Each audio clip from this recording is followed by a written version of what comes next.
comment ça va bien? Avec celle qui a un rêve, mettre des plantes partout. Et oui, même au cœur des villes, c'est notre Madame 100% naturelle, Isabelle Delannoy. Et Isabelle, c'est une grande première dans cette émission parce que vous avez effectué votre premier reportage. Et oui, c'est votre premier test sur le terrain. Oui, Stéphane, vous comprenez, l'an dernier, j'en avais marre. Je voyais Valentine toutes les semaines harnacher, regardez ça, aller dans les grottes, voguer dans les arbres, plonger sous la glace, côtoyer les fauves, alors j'en ai eu marre. Oui, moi aussi, j'ai pris mon harnais, voilà. Et j'ai grimpé l'échelle, et moi, je suis allée sur les toits. Voilà. Alors Valentine, si tu m'écoutes, regarde, tu vas voir, je suis sur ta lignée. Se mettre au vert, pouvoir se balader dans la nature, même quand on habite en ville, c'est très sympa. En particulier quand on peut prendre de la hauteur.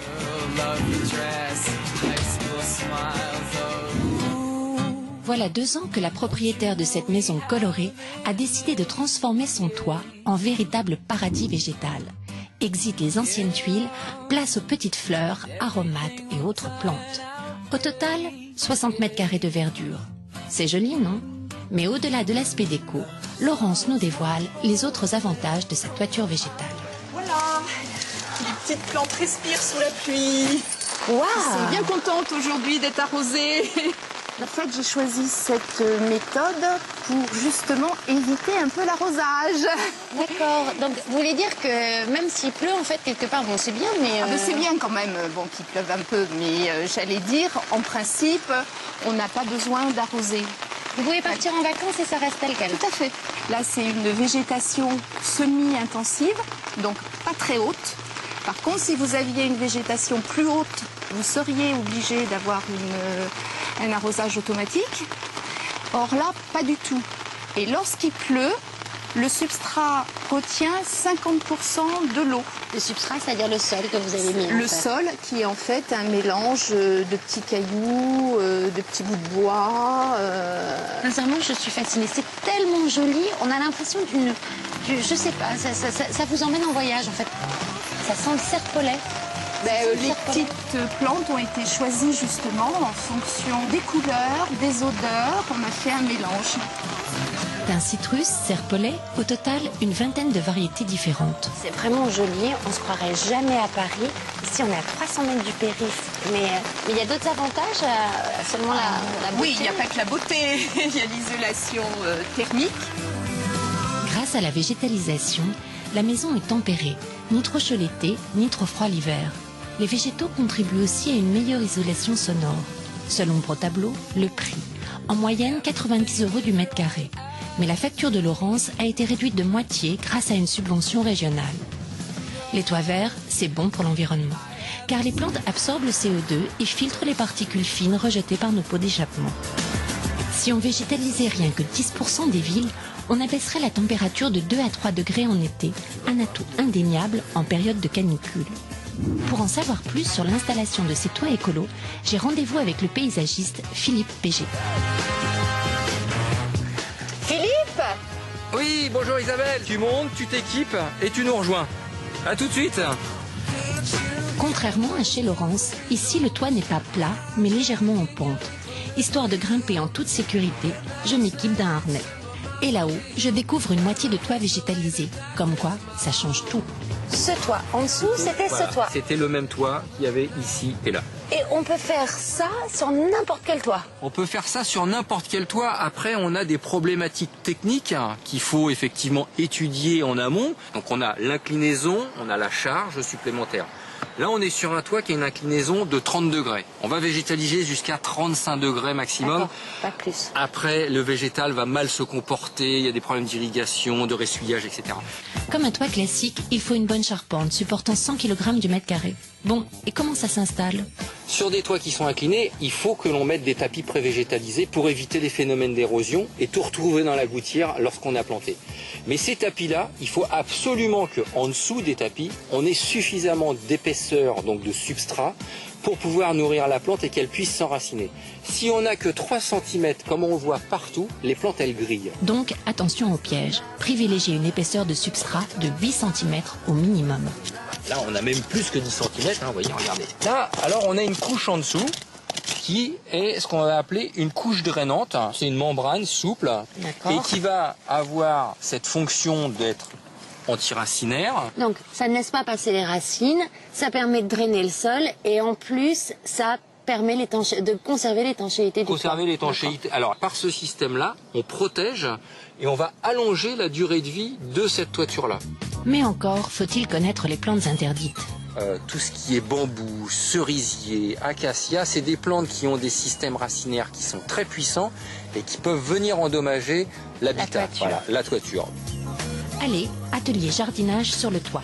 Côté plantes, il faut sélectionner des variétés qui s'adaptent au climat et ainsi favoriser la biodiversité. En fait, pour vous, c'est l'avenir, les toits végétalisés. Et ça devrait, c'est le passé depuis des millénaires, mais qu'on a tellement oublié, et c'est surtout l'avenir, et c'est un passage obligé des prochaines urbanisations de demain. Bon, eh bien, écoutez, moi, au revoir, hein. Je suis bien sur mon toit. Ciao. Peut-être à jamais, peut-être à bientôt, je sais pas. Voilà, ça c'est la solution qu'a trouvée Isabelle Delannoy pour nous sortir de ces problèmes d'environnement. Végétalisons nos toits. Vous voyez, alors, non seulement c'est très esthétique, c'est très beau, mais en plus c'est écologique. Et en fait, la réelle écologie, c'est souvent ça. C'est-à-dire qu'en plus, c'est écologique, alors que ça apporte plein d'autres avantages. Oui, mais on se pose toujours la question quand même, pardon. Mais est-ce que ça remplace l'étanchéité du toit? Parce que on s'inquiète là. Alors c'est vrai que ça a l'air bien avec cette espèce de matière qui empêche les racines. On voit bien que ça va pas abîmer les toits. Je vais tout vous expliquer. Regardez, là ce que vous avez d'abord un élément qui va isoler complètement. Donc ça protège c'est évidemment. Imperméable, ça protège, ça fait une barrière entre le toit le toit, il prend et le jamais de substrat. pluie, jamais de crasse. Eh bien en fait, il ne prend jamais de choc parce que regarde, t'as non seulement, en fait. Ben non, tu as ce sol, tu as cette couche imperméable, le filtre antiracinaire, le film antiracinaire qui empêche les racines de percer. D'aller endommager le toit.